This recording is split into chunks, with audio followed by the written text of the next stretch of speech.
Yeah. Okay.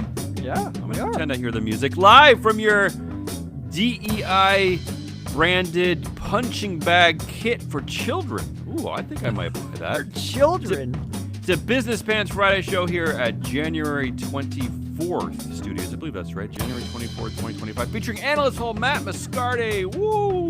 That's me. It's your lunch hour show just today. On today's weekly wrap-up, compensation committees stop pretending to care. Did they ever care? I don't really know. Jamie says something about DEI. Activists, investors are the last people on earth allowed to talk about corporate governance, and even more corporate cheese, Matt. Even more corporate cheese. Ooh, cheese? Cheese. Oh, I don't know how I feel Our about show this. today is being sponsored by freefloatanalytics.com, the only platform measuring board power, connections, and performance for free. Yeah, that's them. In fact, They do great work there. is it possible we have a new listener? I'll pretend we have a new listener. One data point I reference quite often on the show is the gender gap. It's a percentage. It's comparing the total influence of women on the board compared to their actual physical presence, right? So maybe half the board is women, so that's 50% women, but their influence, how we measure their influence, is only 25%, and that's a minus 25% gender gap. The reason why I'm pointing this out, Matt, is this is data you can only find here. You cannot find at Bloomberg, MSCI, anywhere, nowhere. So if you're at all even interested, go to freefloatanalytics.com. At least pretend to be interested. It is a fabulous thing to know, like, the power dynamics on a board, right? Like, that you can't get that anywhere else. You can't find out, like, do you remember when we were doing research? This must have been a year and a half ago or 2 years ago. We were doing research about Walgreens. Yeah. And Roz Brewer, and she was the CEO then, and we were talking about it, and you found this thing in the research that said, like, why does this free flow analytics data show that Roz Brewer does not have the most power on that board despite being the CEO and on the board? And I asked that a lot, yeah.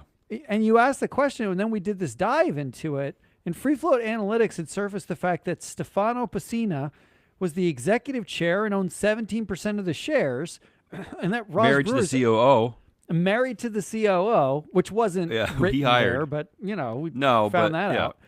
But like the data suggested, like, oh, the power dynamic isn't Roz Brewer's running this company. It's Stefano Pacina's, like a shadow CEO, and you could only find that out there. And that's how, like, you want to know who to vote out, who to be angry at for bad performance, or like, whatever. It's there. Yeah. It's right there. Yeah, believe it or not, what we're trying to prove here is that there can be a start of a science to this, right?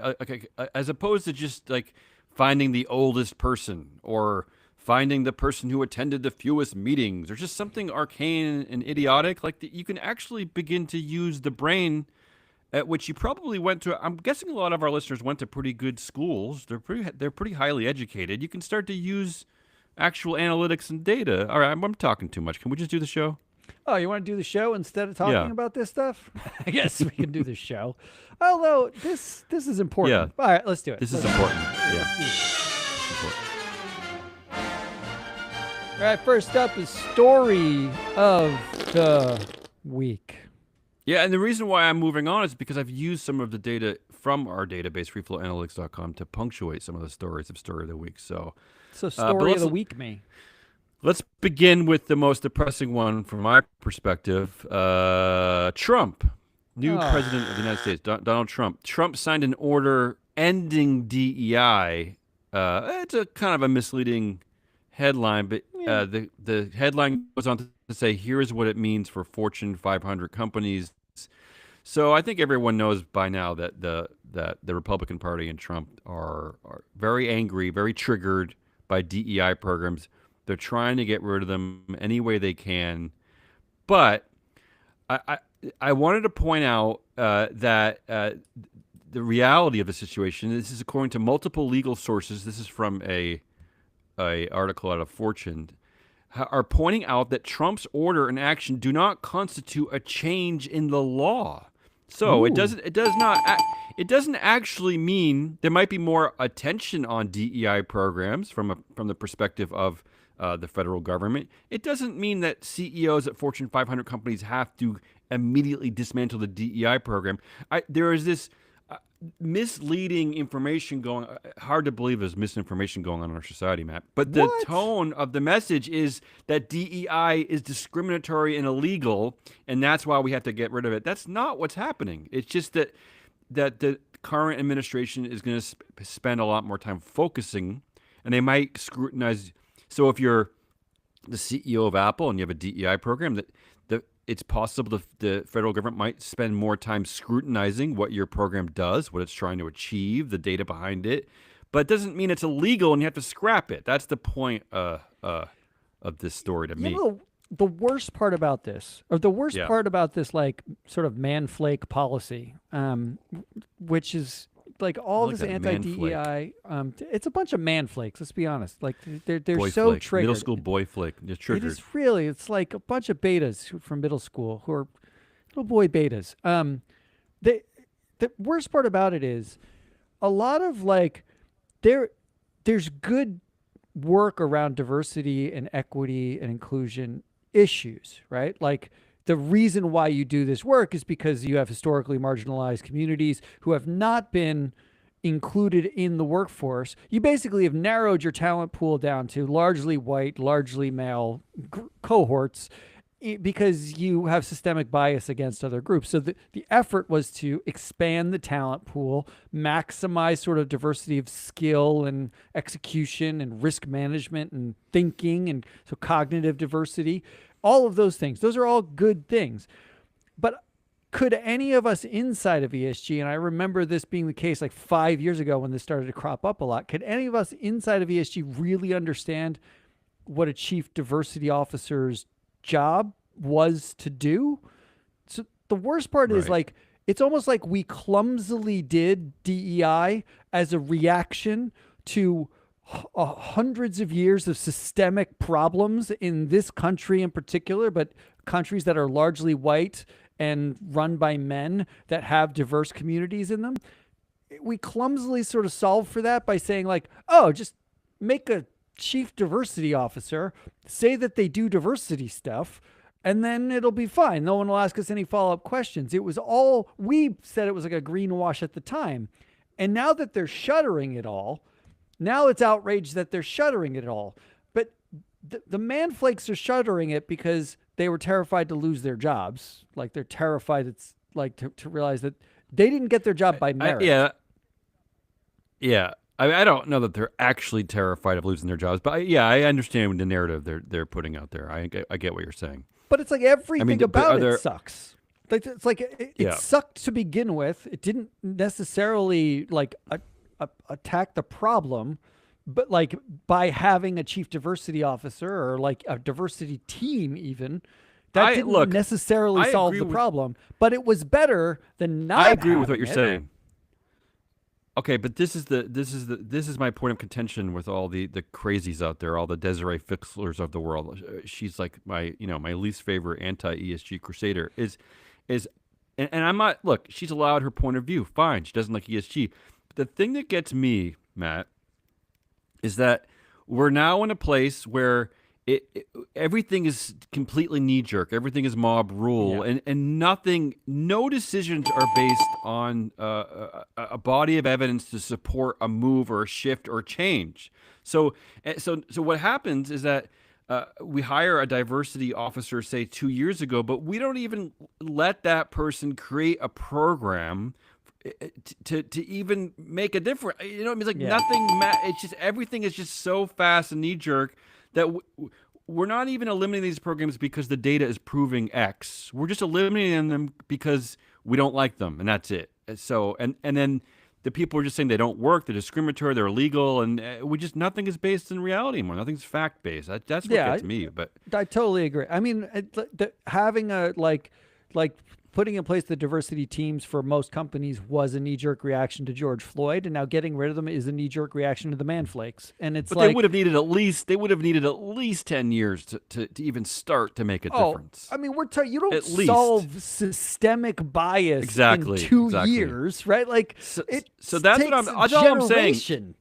But that's all I'm saying to the boards of directors who are already backpedaling on this and absolute cowards is, why don't you let the program that you and your colleagues allowed in the first place to actually come to fruition, give it some funding, give it some support, give it some public support, and then after 10 years, then if the data is proving otherwise, if it's actually upsetting a white guy named Steve in Decatur, Illinois, because he's worried he can't get promoted, and that's ruining your company, fine.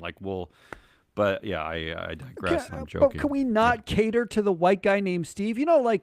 Everything. I'm kidding about that part. but everything in our country, they like, my wife's in medicine, and they just we're talking about the fact that they're changing the way they measure body fat. There's a new effort to discuss obesity and how you measure obesity, because right now BMI is really the only thing that you have. But it turns out BMI was built off of statistics from middle-aged white males in middle America, right? I was going to say, because you do see a lot of different body types out there. And it does not apply to all genders, all races, it doesn't apply to everybody. It wasn't done statistically to do that. It was just done expediently with who was in front of doctor that creates BMI. And to be fair to the people who started it, it was a starting point, people. And that's how I see a lot of this. I see this with the ESG data. I see this with DEI, BMI. It's a starting point. We don't have to get rid of things. We can make them better. We can re-articulate a better version of BMI, right? We don't have to say we are not allowed to study human health anymore because BMI wasn't 100% accurate, right? Well, I mean, in that way, ESG is a data set. It isn't an ideology, and DEI is a data set. It's not an ideology. It's effectively looking through and saying, what are the demographics of your company, and are they optimal? Or of your country, of your region, of your city. Of your region. Yeah. We did studies back in the day at the mothership at MSCI. We did a study about, we looked at the commuting radius around office or warehouse locations of U.S. companies that had reported their demographics. We did that because we wanted to know, are you actually optimizing your talent pool? If you're in Detroit, the demographics around where you are very different than if you're in Idaho, are very different than if you're in San Francisco. So you would expect to see the demographics sort of reflect the community that commutes to you in most cases. And what you find is companies actually don't do that. Some over-optimized for one thing or under-optimized for another. Some of it has to do with who graduates, who stays, but the reality is, even when you try to control for things like that, you realize there are inherent biases in the way companies just hire, because if all the management is white males, and they tend not to hire people who don't look like them. That's just human nature. Right. And the reality of that is you are minimizing your talent pool. That was the whole point. That's the DEI data. Come on, that we're we learned this in third grade, Matt. It'd be like designing a bus system for a city and only asking one Tesla driver from an upper class neighborhood how he thinks that they should design the bus system for the city. We know, everyone knows this, Matt. We've known this since third grade.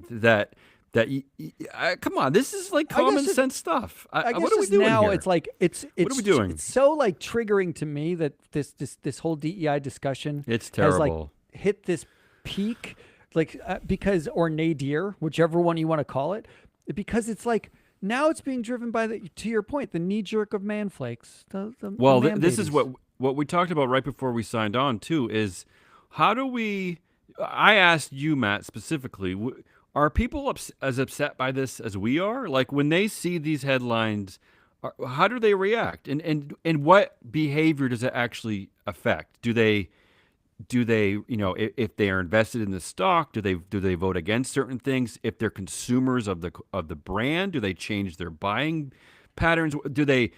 when they get together with their friends and family? Is this a topic like the Super Bowl might be? Like what? I don't know. I don't know the answer to these questions. I mean, if you were to guess, though, if you like, this is just purely speculative. Yeah. But if you were to guess, wouldn't you think the topic of the conversation is Super Bowl? Is the last season also, of Severance? Well, is I guess, yeah. Inauguration Day was also Martin Luther King Day, so it was a horribly awkward juxtaposition there. But I'm saying 76% of the American workforce is white, and the DEI conversation is probably not one that they're having. Well, I think it's one that not all white people are the same, but I hear you. No, but I'm saying a lot of those people are women.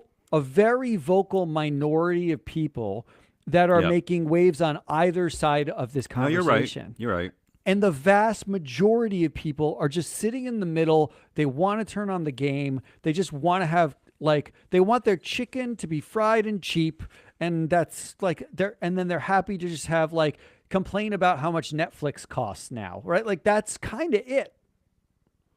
Yeah. I don't know. That's cynical, but that's what I think. Yeah, you might be right. Let's move on. I have something to say about in this story. I'm going to save this. Jamie Dimon, CEO and chair at JP Morgan, he weighed in on the DEI. But I noticed that you have a headline about this a little later, so let's pause on that. The second story of the week, I'm calling, can we stop pretending board and shareholder oversight is a thing? Matt, the reason why I'm saying this is there's a rash of these types of headlines, and this is another sign, very troubling, another very troubling sign about what's coming. And what's coming seems to just be an utter disdain for corporate governance, let's call it. So here are the 4 headlines I chose. JP Morgan CEO Dimon's 2024 pay rises 8% to $39 million. Disney CEO Bob Iger's pay package rises 30% to $41 million. Barclays proposes 45% increase in CEO pay. Goldman CEO gets big pay boost and $80 million bonus. CEOs, they've already been king, but now all the chains are off, Matt, right? I mean, who is going to argue now against just paying these people like they're emperors? Well, we said in our prediction show that this is the death of the accountability, right? We've been talking about the death of accountability, and that would be the end of governance. We saw it coming after the election, and it's basically it's been a long time. Let's not forget. Nobody votes. But let's not forget an election that was characterized as one that was because of the anger of the American public who are upset about inflation and high prices and high rent, and so this is the other side of that, right? So that's why it gets me.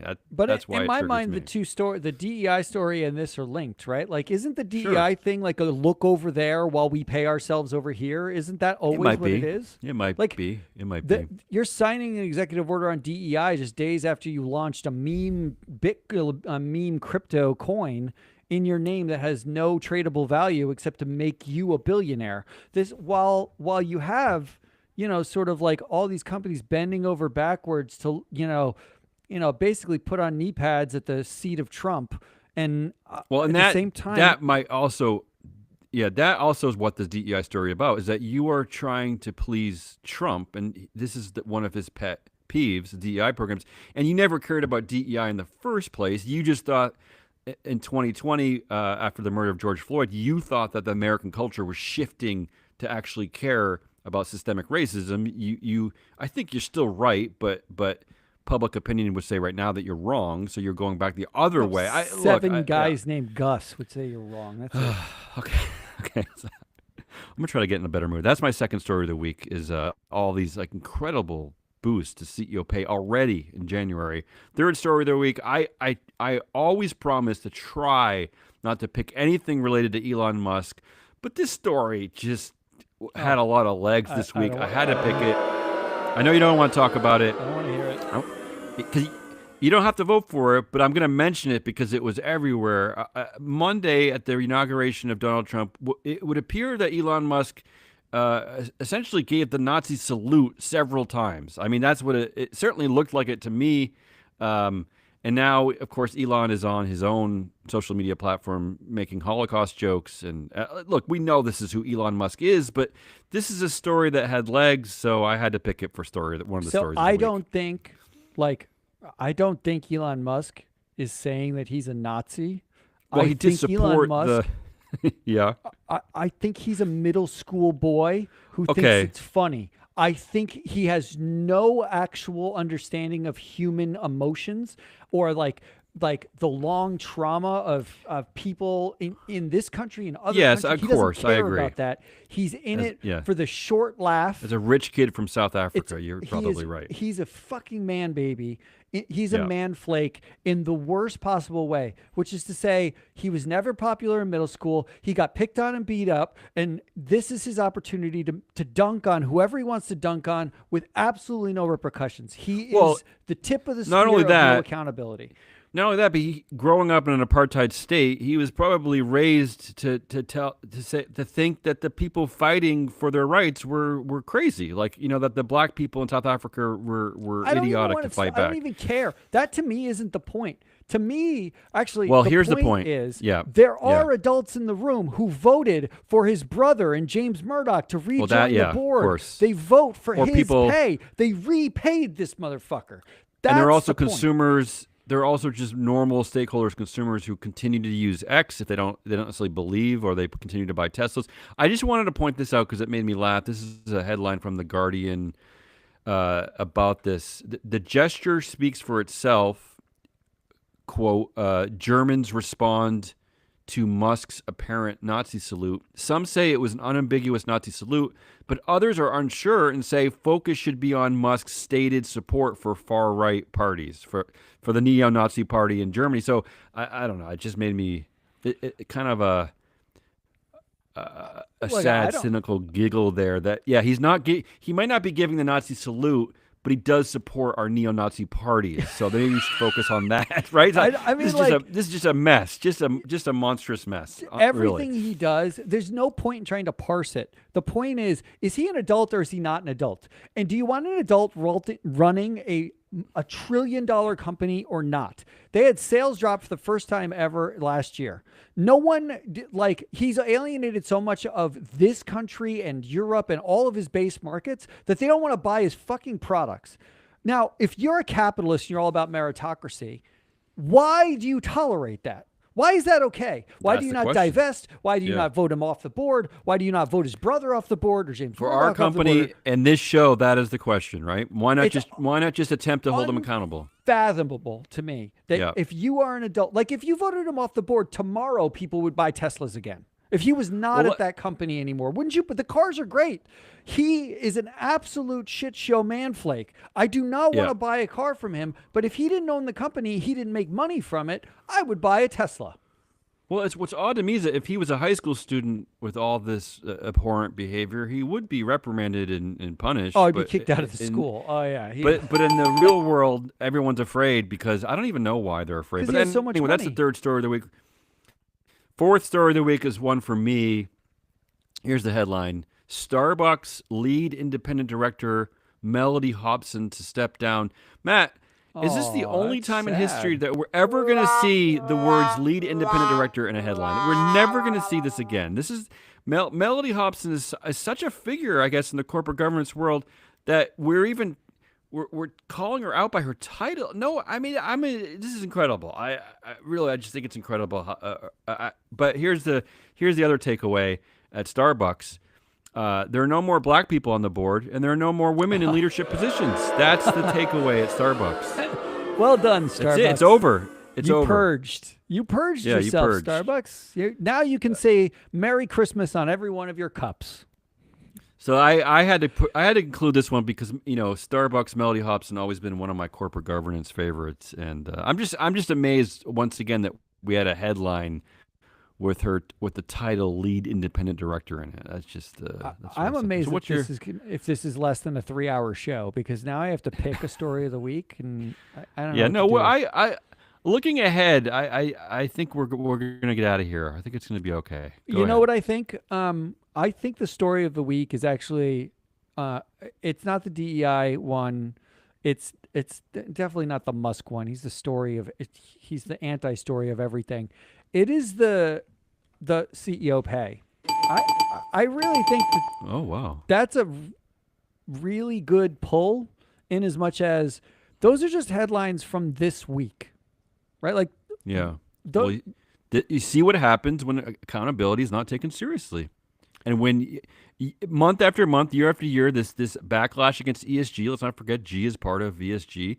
This is what you get. You get directors and investors who are unwilling to do their jobs. I know. I think this is years of investors basically ignoring the power of their proxy vote.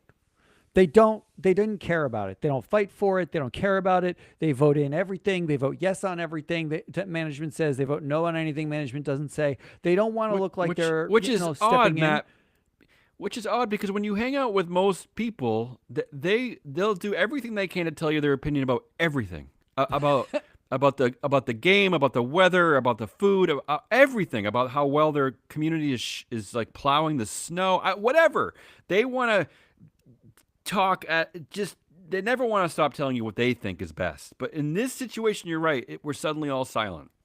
And you know what? You if you don't use your rights, you lose your rights. Someone just takes them away because you didn't use them. That does seem to be what's happening. When the largest market cap companies in our country they seem to be almost all controlled by dual class share dictators, right? I mean, that's what you're allowing to run our world.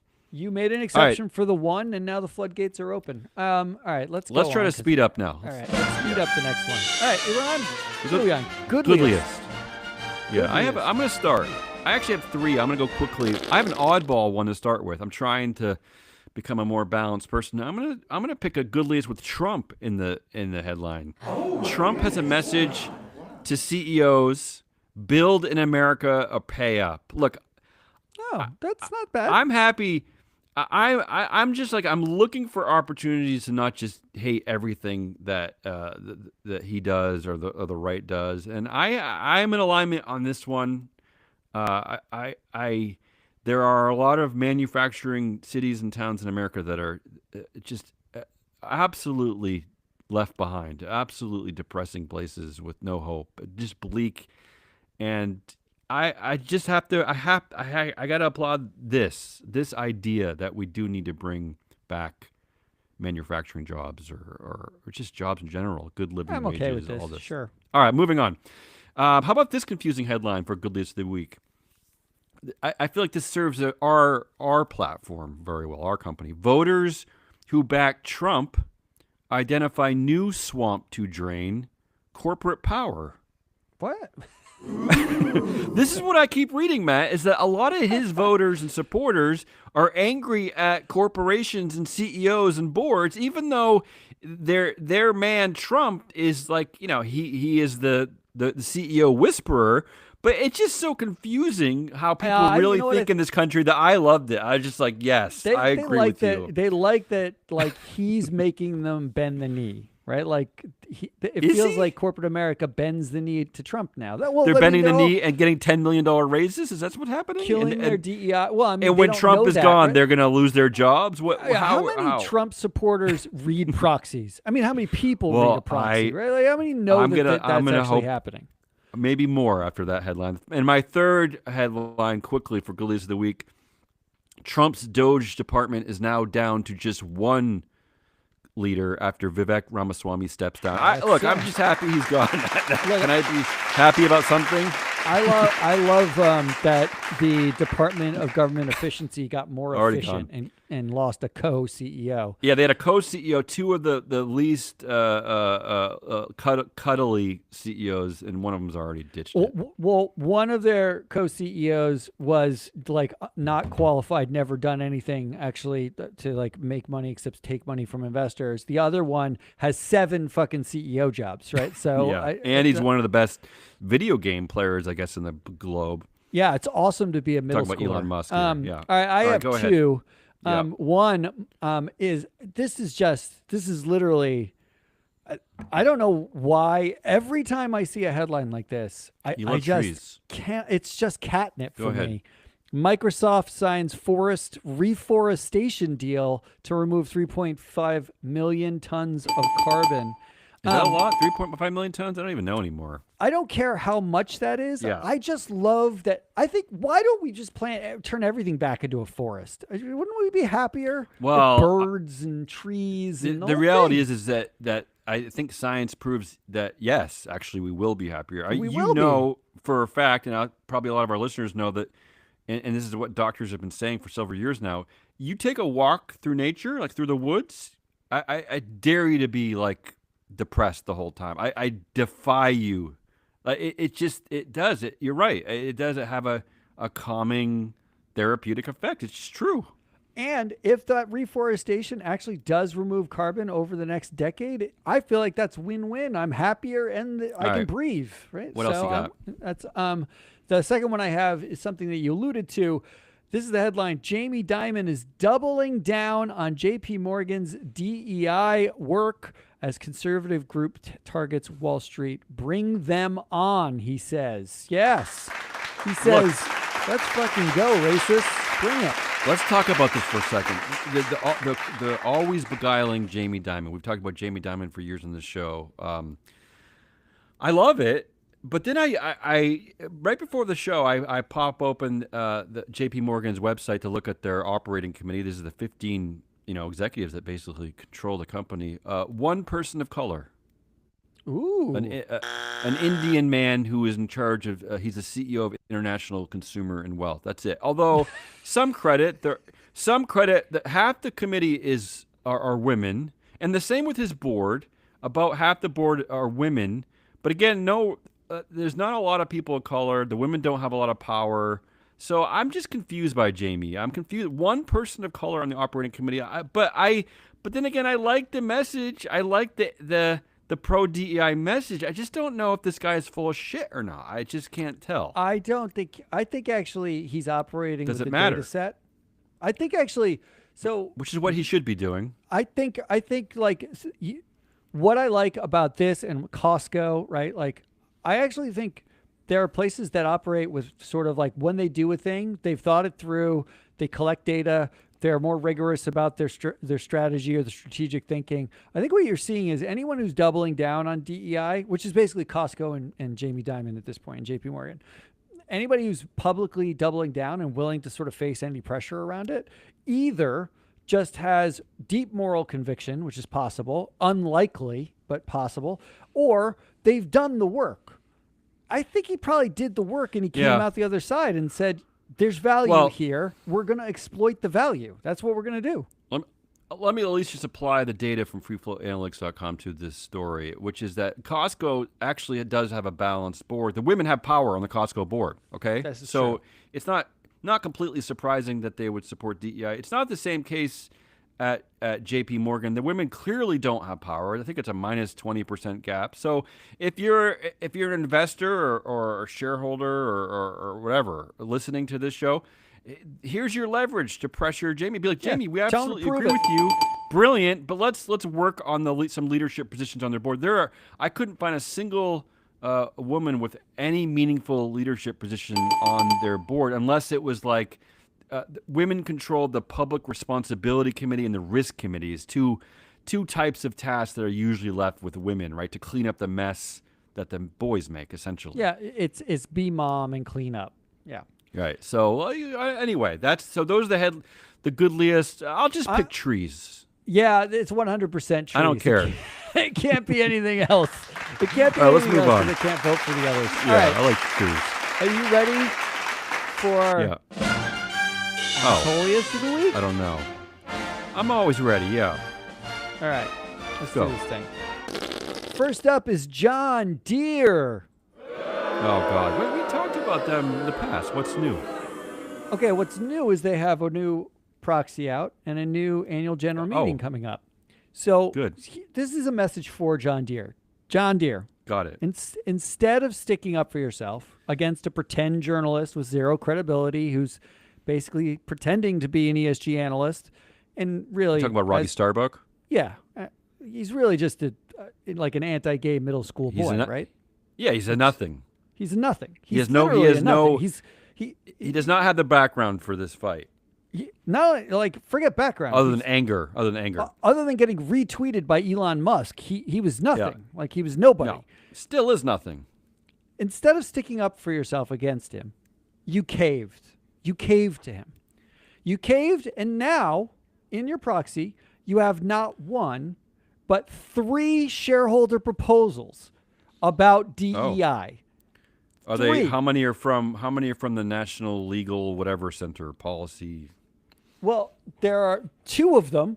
One is from the National Legal and Policy Center, who owns 8 shares of Deere. So they're not doing this for their economic interest. They're doing this. But to be clear, we're data analysts. It's more than 6 shares.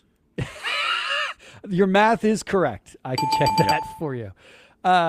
The other one is the National Center for Public Policy Research, and which is their dirty, hateful cousin. Yeah. Yes, yeah.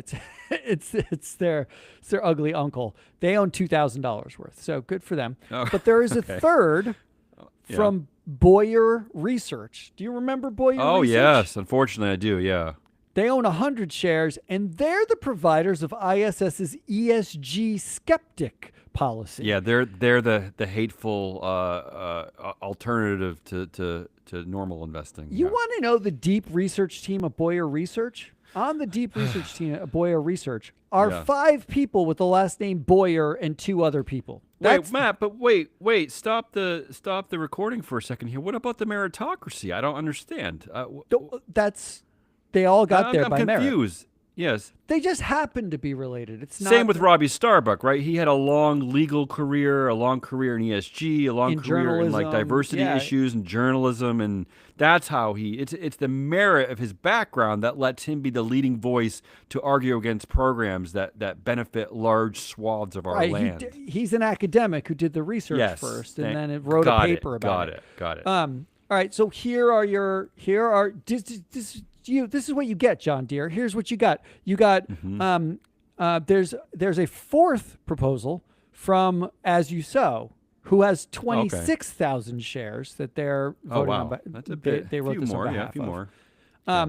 They ask for a shareholder proposal on a report on racial and gender hiring statistics. Is National Legal and Policy Center. Okay, we know what that is. As You Sow asked for a report on the effectiveness on efforts to create a meritocratic workplace. In fact, the guts of what As You Sow is asking for is a report on racial and gender hiring statistics. That's what they're asking for. Yeah, just give us the data. They're getting 2 shareholder proposals on the same thing. We want data. One wants data to show that you're not discriminating against white people. The other one wants the data to show prove that you're actually hiring on meritocracy using gender and hiring statistics, right? Yeah. So they're asking for the same effective data. In fact, John Deere was so clever, they, no joke, copy and pasted their response for each one to the other. Oh, nice. It's the same response to both. That's the meritocracy in action. Yeah, copying, pasting. And John Deere, because you're so fucking cowardly, you only challenged one of those 2 to exclude it from the proxy. Can you guess which one? I think it's going to be one that ends with owning 20,000 shares. Yes, correct. They actually pushed back on the group that is the only one that is representing a real economic interest in John Deere, 26,000 shares. They pushed back on As You Sow, and the other ones they're letting go for a vote. The other 2 shareholder proposals include one asking for a new committee on the board to show how committed they are to making money. That's not a joke. They're calling it a corporate financial sustainability report, which makes it sound like sustainability. But what they mean is how much money are you going to keep making for us sustainably? And we want a board committee to oversee that. Wow, that is absolutely childish, juvenile. And the second one is who's the proponent on that one? That one's National Center for Public Policy Research. Got it. Yeah. And the Boyer Research one is basically asking for a report on whether or not they discriminate against white conservatives in their philanthropy. That's why because they're donating to Frederick Douglass. No, they're donating to like they have a foundation that like works in sub-Saharan Africa to do farming, but they're like, well, you once mentioned the Human Rights Campaign, and Southern Poverty Law Center says that white conservatives are hate groups. So did one of their executives once say something nice about Martin Luther King? That seems illegal. It would really piss them off. Yeah. Yeah. But no, John Deere, what you thought was, if we just cut our DEI stuff because Manflake told us to, put out a press release, they'll probably go away. Everything will be done. We don't, we might offend a couple of black people or gays or whatever, but it'll go away. It's a news cycle. Yeah. It's fine. You were wrong. Your board was wrong. Your management team was wrong. And you know what happens when a middle school bully takes your lunch money because you don't put up a fight? The next day, they want your lunch money again, you moron. Yeah, they don't go away, yeah. They don't stop fucking bullying you because you're a coward. They bully you more. If you had grown a spine like Costco had, in fact, give Costco a call. Ask them how they did it. Because if you had grown a spine, you could be here not with 4 separate fucking shareholder proposals that you have to spend your time writing, trying to exclude or writing against or whatever about the same thing. Instead, you could just move on with your life. Well, you might want to call Costco anyway because it's a business that clearly knows what they're doing. Maybe they'll sell some more Deere products for you. Oh, good point. I like that. Yeah. That's a good idea. All right. So that's John the first Deere, assholes, John Deere. Yeah. Number 2, the proxy vote at Air Products. Yes, there was a proxy contest. Mantle Ridge brought a proxy contest against Air Products, right? Mantle Ridge, is that it? That's right. Mantle Ridge did that. So here's what I looked at, okay? This is all data. This is all free flow analytics data. And it's either on freeflowanalytics.com or you can get it by contacting Free Float because they sell a lot of the wider data set. But and if you don't get it, reach out and let's talk about it. But go ahead. Let's talk about Air Products, their board. All right? Because this is an activist investor who walked into Air Products, made a case that they were underperforming. They need to flip the board. And here's what Air Products board looked like, according to data, real data about these people, individuals. Only 3 directors on the board have batted under 500 during their tenure on Air Products on anything.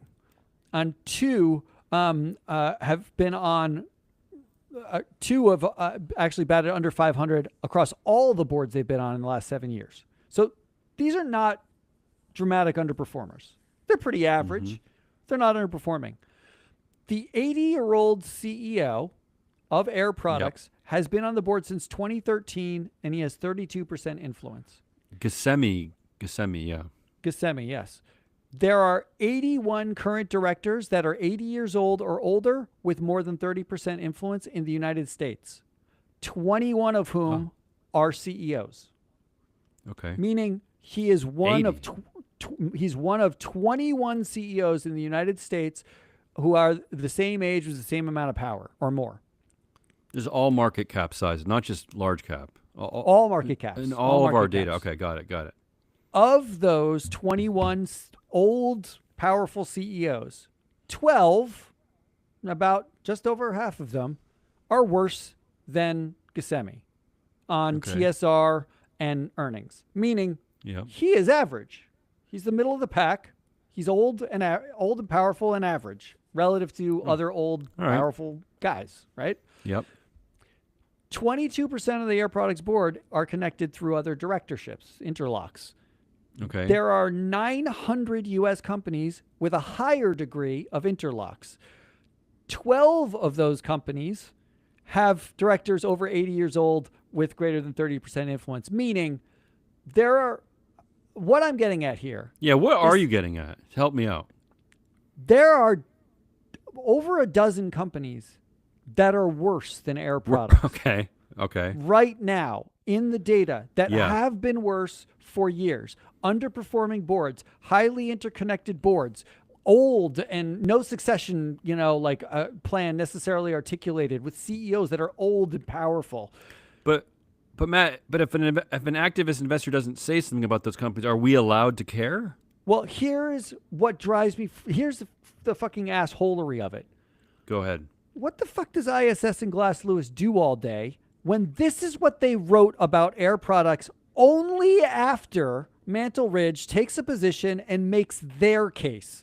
Mantle Ridge reaches out to ISS and Glass Lewis after they take their stake and make their case, and it gives them the presentation, and they have a conversation. This is what ISS wrote. With that said, one must acknowledge the reality of Ghassemi's age, and the board should have a robust strategy in preparation for his eventual departure. Confoundingly, the board appears to have ceded control of deciding Ghassemi's successor to Ghassemi himself. How is that different from the 20 companies that I pulled where you have the exact same age person with at least as much power? Not only that, Matt, but looking at our data, there are 3 men all over 70 years old, all been on the board since 2013, who have a combined influence of over 2/3. I think it's like 67%. So ISS, where were you to weigh in on this matter before? I mean, clearly there's a triumvirate of power here that controlling succession, controlling everything. Where were you before to break up that power? I don't understand. I just don't get why it takes an activist investor for ISS to start having thoughts. Like Egan Jones wrote, we firmly believe that Air Products' unsatisfactory performance stems in part from mismanagement and the absence of effective leadership to guide the company. What performance are they talking about? Share price? They're talking about like some capital investments, some whatever. Like they list a couple of these things. How is this different from last year? They didn't make the investments between Mantle Ridge and now. This is our new mantra, right? Why are we waiting for an activist investor to throw a tantrum to actually start paying attention to your jobs? Yeah. This is why the proxy vote drives me nuts. Here's the headline. Air Products CEO unseated from the board. Activist investors win 3 my dream. seats. Yeah. So they removed him from the board so he can't be involved in succession planning at the board level anymore. And the activist and Mantle Ridge won 3 seats with their own slate of directors. The point here is, if you use data like an adult in capital markets, you don't have to wait for Mantle Ridge to point out that this guy has too much power and they're not performing well. You can do this yourself in minutes. I don't understand why they wait. I don't fucking get it. I don't. Who are they afraid of? Who are they afraid of? I don't. Why? Why aren't places voting against these people? What are they waiting for? I don't understand. It's like they need permission from like an activist investor to actually do work. The work is done. They need cover. Yeah. You and I are 2 idiots with a database from Free Flow Analytics. Amen. I did this work last night.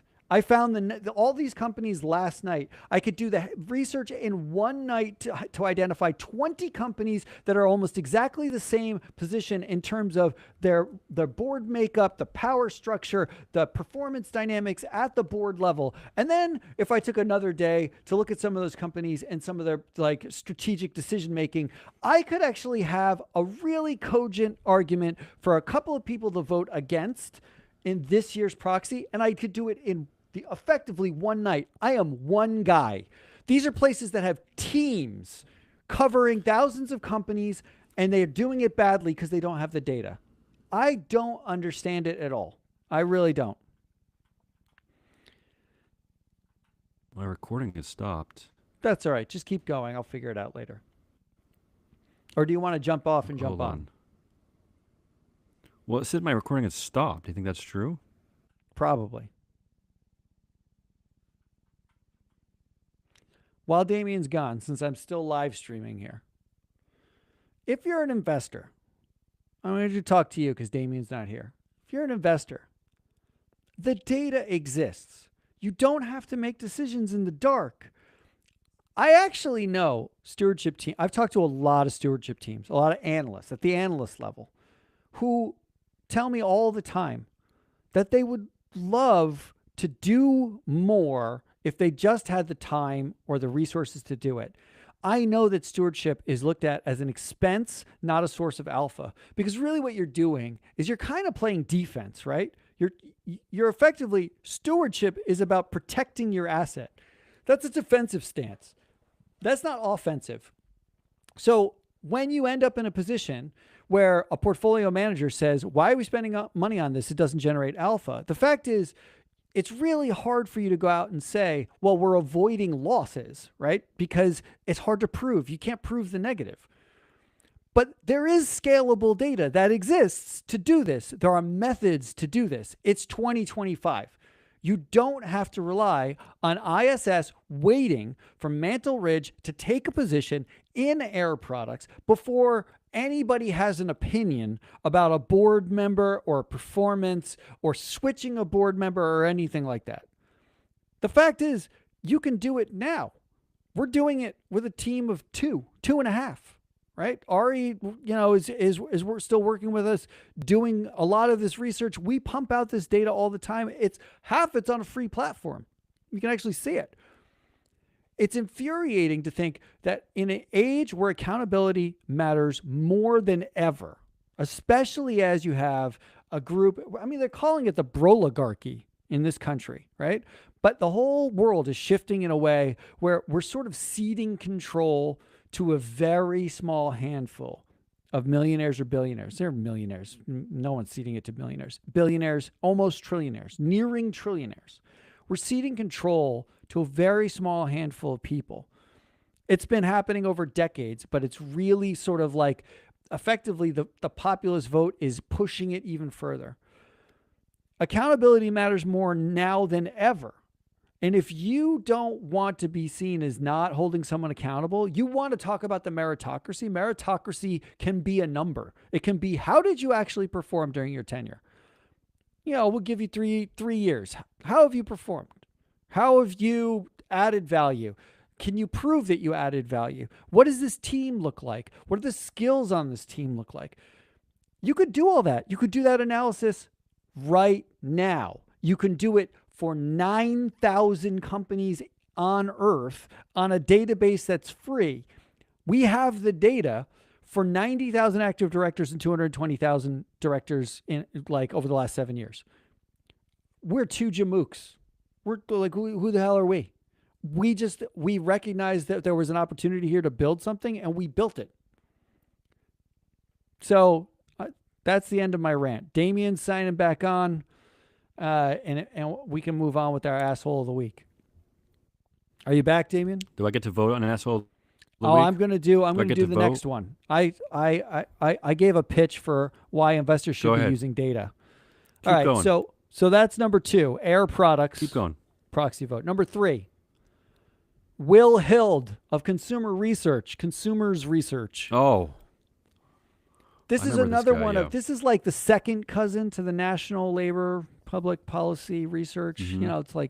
It's like all like a weird inbred family because they all get funding from the same places. Here's the headline. Sure. NASDAQ files to withdraw mandate on diverse board directors after court defeat.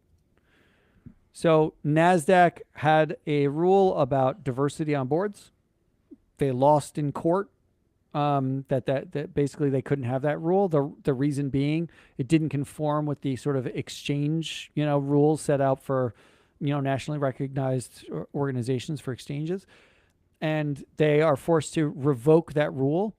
Here's what Will Hild said. Are you ready? Quote, he was pleased to see the exchange, quote, abandon its anti-white, anti-Asian, and anti-male discrimination scheme.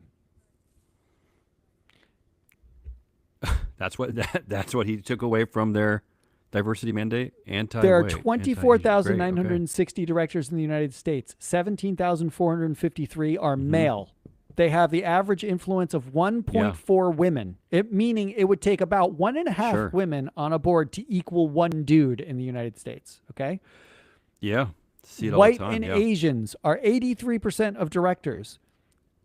White and Asians are 83% of the U.S. workforce, meaning what discrimination exactly is happening for whites and Asians? However, that is the question. Right. Whites and Asians are worth 1.4 times the influence of everybody else. Sure.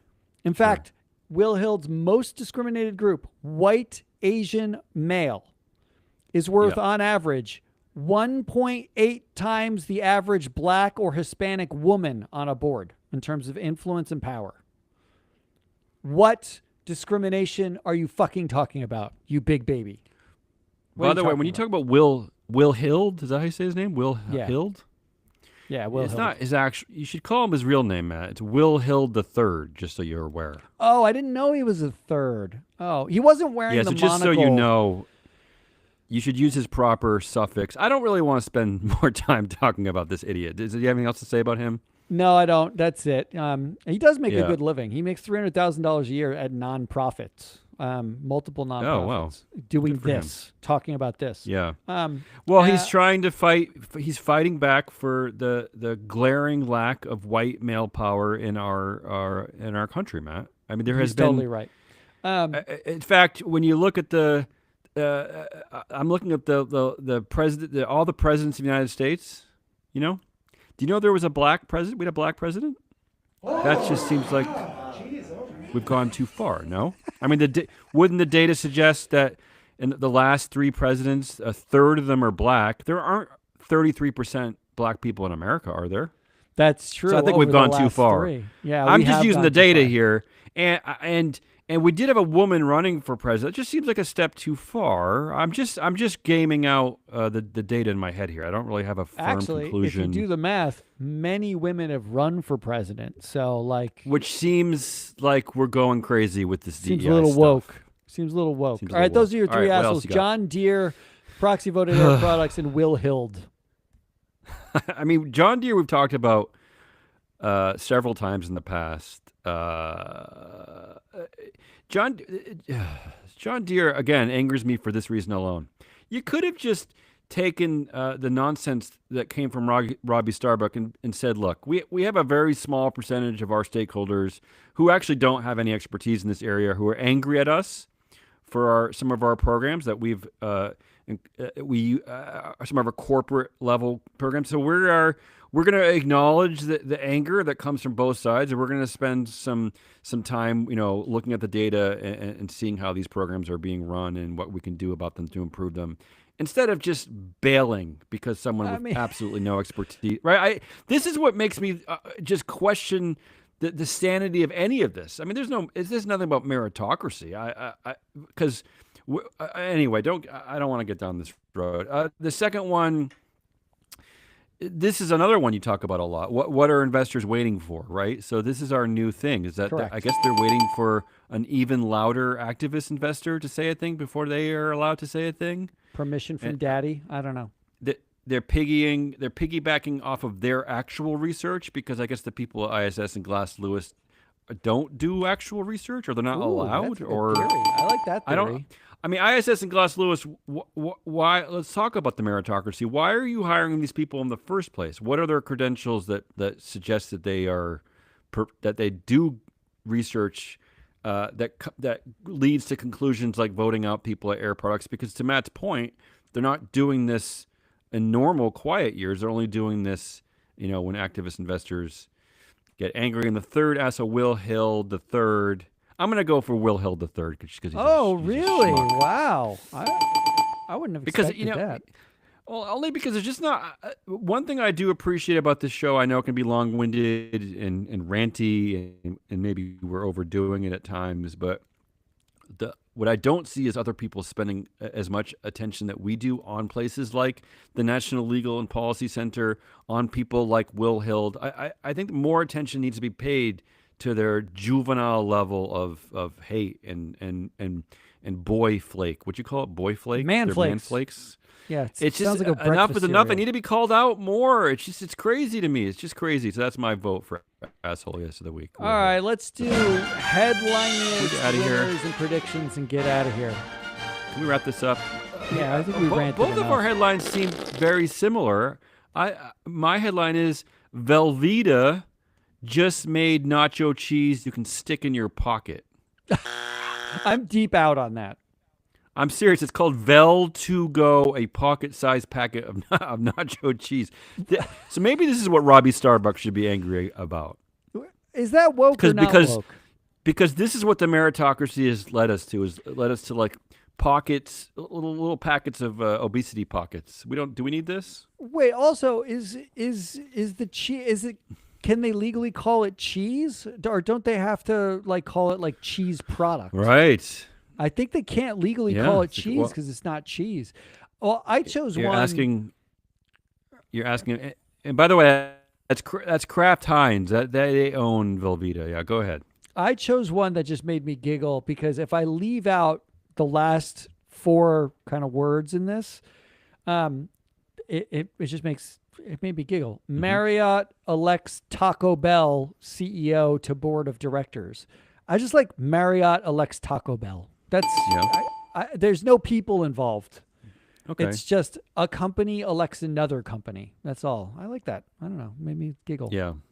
I don't really get the overlap there. I don't know why Marriott needs Taco Bell CEO on their board. Maybe in every Marriott for their breakfast buffet, it's going to be chalupas or whatever. Well, thank God there's still private bathrooms in all those Marriott hotels. All right, who won the week?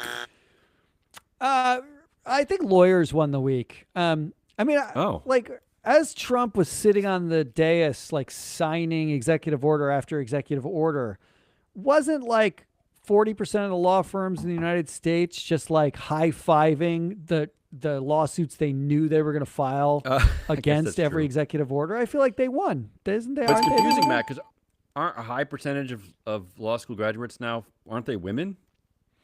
Yes. By far the majority, by far. It's not great. It's not great if you're Speaking of meritocracies, yeah. My winner of the week is the security team paid to protect Tim Knoll. Who's Tim Knoll? Tim Knoll is the new CEO at United Healthcare. Again, he's a named executive officer at United Health Group, but he's the CEO of the subsidiary. So Tim Knoll has been hired to replace the murdered Brian Thompson. Matt, does this security team not have the best negotiating position ever? I mean, right? I mean, can you imagine being Tim Knoll? I just can't imagine. Tim Knoll's like leverage? Like they're like, would you like to be the new CEO of United Healthcare? Yeah. Like, no. He's also a longtime vet of United, right? Like, which is not a great thing to be anymore in the public eye. But that's my winner. This actually, sadly, that story got no play. All right, what's your prediction? Predictions. Mine is another obvious one. I know you don't like these like serious predictions that seem obvious, but mine's very simple, based on some of our top stories of the week. Is that compensation committees are going to go buck wild in 2025? They're just gonna. All the chains are off. They're just gonna just a bunch of dumb Trump-proof bonuses, just a bunch of like accountability is dead bonuses. Let's just go back to the good old days, even though the good old days are now and every year, because CEO pay goes up every year. But hey, let's just go a little extra crazy. Well, you're not wrong. It is lame, and you are right. What do you got? All right, I'm going to end the show with this prediction. There was a story about how Zuck's Instagram was like blocking all sorts of new stuff, adding Trump to your Instagram feed. Blocking searches for Democrats? Zuckerberg's new algorithms, I think, will actually start automatically appending the word boobs to every user search, no matter what you search for. Like, you want like a fancy dress, just add the word boobs at the end. Except when you search for Democrats, because they blocked the search for Democrats, if you search for Democrats, it also replaces the word Democrats with boobs. I think this is what middle school... I like where you're going here. Yeah. We should call Robbie Starbucks, see what he thinks about this. Yeah. That's all we got. That's Hazelnut Rawless. I'm your analyst, Matt Viscardi. We are Free Float. We will be back next week with more of whatever it is we do. We keep doing it. You keep listening to it. If you want to hear something specific, reach out to us. For once, someone tell us something. Yeah, we'll create a show just for you, just for your investor group, just for your personal pleasure. Until then, goodbye.